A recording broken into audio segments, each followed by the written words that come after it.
Van here with the Van Life Biker Show. Smash that like, give me a sub, and share, guys. Let's build this channel. Appreciate your support. Hey, Van here with the Van Life Biker Show. Woo, look at the bling on that. Yeah, it's going to be nice. Nice LED fixture for the kitchen remodel. Yeah, I just want to share this with you guys. I ain't been slacking, but we're getting the kitchen remodel done here in the home front. And we went with the farmhouse sink. You got to rebuild the entire cabinet unless you have one custom made, or maybe somebody out there makes one. But of course, I opted for the cheap way, and it's not too terribly difficult. Well, I'm lying. It is. It's a pain. You kind of have to rebuild the whole front of it. This where your fake drawer would be to match this, of course, on a normal situation. So that had to be cut. You got to get some supports up underneath to hold this rascal that's about 150, 200 pounds they tend to weigh. But it's going to turn out nice. Look at that faucet. That's very unique, huh? It's got the pull out. Nice. So, something to keep in mind, you guys, your walls are going to do this on the sides. They're going to do this in the back or whatever.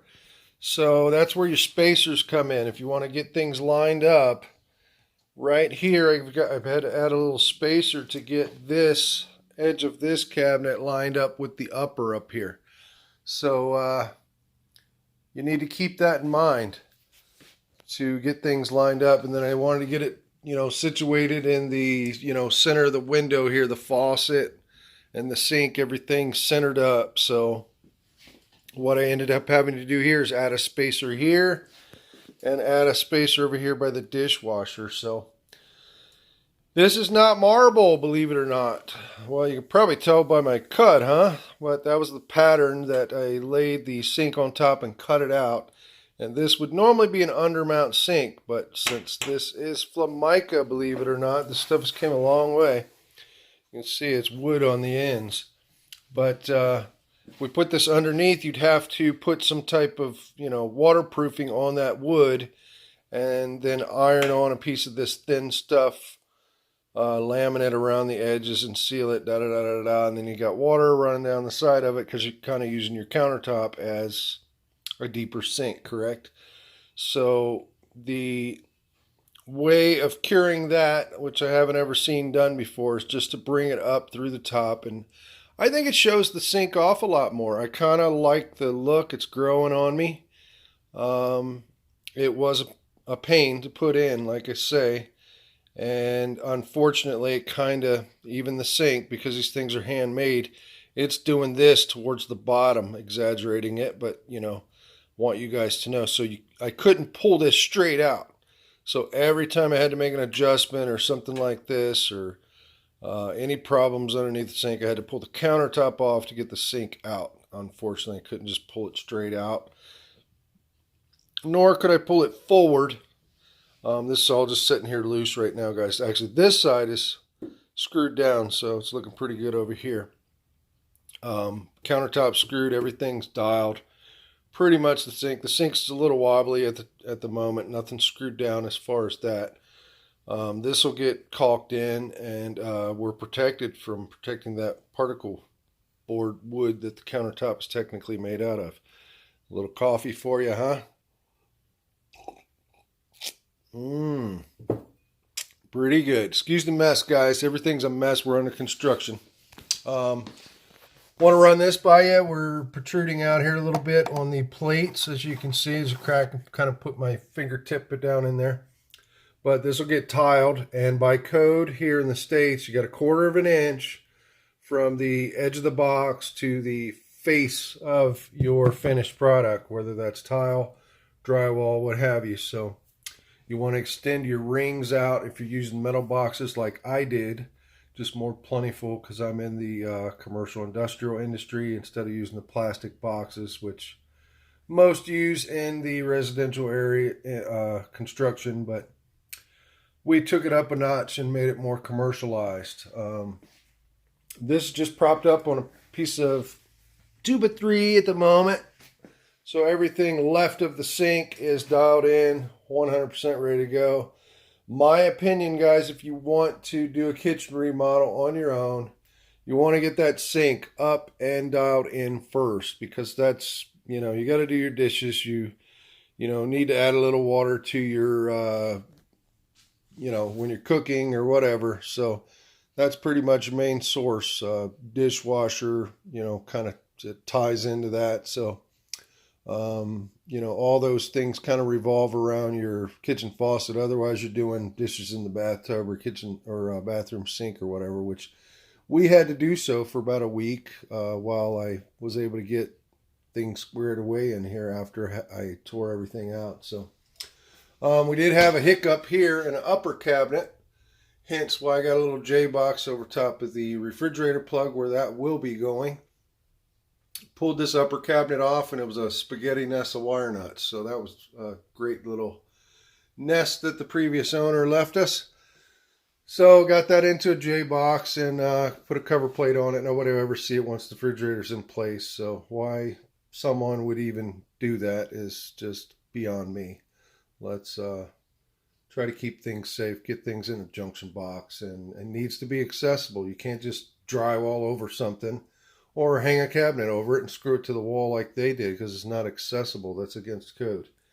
So we're moving right along. I need to take the refrigerator from the other side where it was located all along, and that's going to go over on this side of the room. So going to have to pop us, oh well, probably can squeeze it through where the water lines came from. These were all rigid steel, old school water lines. So that all got tore out, put in PEX line, and the original stuff went through the slab, and I guess at some point probably rusted out and broke off, whatever. So they had just laid rigid pipe down and underneath the cabinets. So replaced all that with PEX tubing, which is really great stuff. If you've never worked with it, it's the way to go, in my opinion. They have shark bite stuff now that even makes it even more simpler. You don't need the special tool. When it first came out, they had this crimp style, as you can see there, little bands. So I have the special tool from using it over the years. So probably a little cheaper in the long run if you buy the tool and you're going to use it in the future, because the shark bites probably, I don't know, these days probably $10 a piece, $5, $7, somewhere in there. But the little crimp rings, you know, probably 20% of that cost, you know, not much at all. You buy them in a big bag.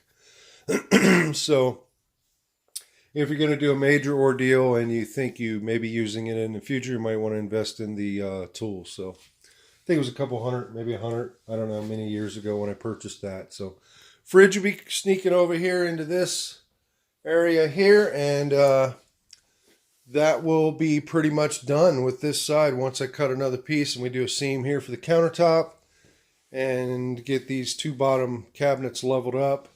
What I did was put a piece of plywood in between the cabinets there. You can see that'll slide over, but as you can see, there's plywood, and I did it about 2/3 of the length in the center of the cabinets. This way I can shim the cabinets this way or that way. And the other reason, guys, is I'm going to eventually be replacing this tile. So as you can see, I'm kind of shimmed up off of that tile as well. Tile takes up about a ½ an inch by the time you lay your mortar and your tile thickness. So put a piece of 3/4 inch plywood back there, and then I'm adding shims, so it's bringing up the cabinet height about an inch or so too, which we both enjoy because just don't need to be hunched over the sink doing dishes and things like that and working on food preparation. So adding an inch or so to your standard height is really nice too. The plugs, 12 inches is what you want to kind of aim for. A lot of people have their plugs way down here. And what happens with that, you plug your toaster in or what have you, and you just want to shove it back out of the way. Now the toaster's in the way of the plug, right? So you got to unplug it, or it's just going to be sticking out in the way. So if you put your plugs up a little higher, then you know, you don't have that problem. So I always aim for about 12 inches at least to the in between the plug and the countertop. And about 18 inches, 20. I went for 20, I think it was, simply because we're coming up with the countertops as well, from the bottom to the top of the countertop. So about 12 here to the bottom of the plug area is a good range. That way you got room for small appliances and stuff to just shove them out of the way and the cords aren't in the way. And 18 to 20 or something like that, you want your upper separated from the top of the countertop to the bottom of your upper cabinets. So things are coming along. Everything's looking great. Just want to share this with you. Let you know I wasn't slacking. We haven't been posting very many van videos because I've had my hands kind of full doing a kitchen remodel here on the home front.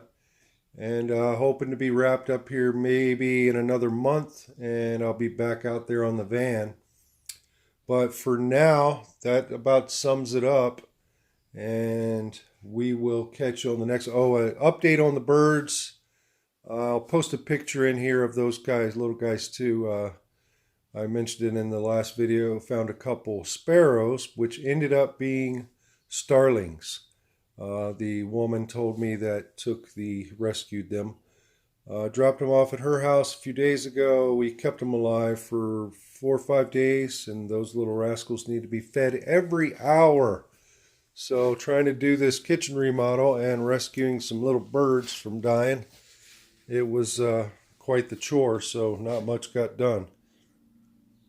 I had to pretty much tend to those little rascals. But this lady had 27 years of experience rescuing wildlife birds. Hats off to her, God bless her. And she took them off of our hands. We gave her a nice little donation and said, people just don't do this. And I was saddened to hear that.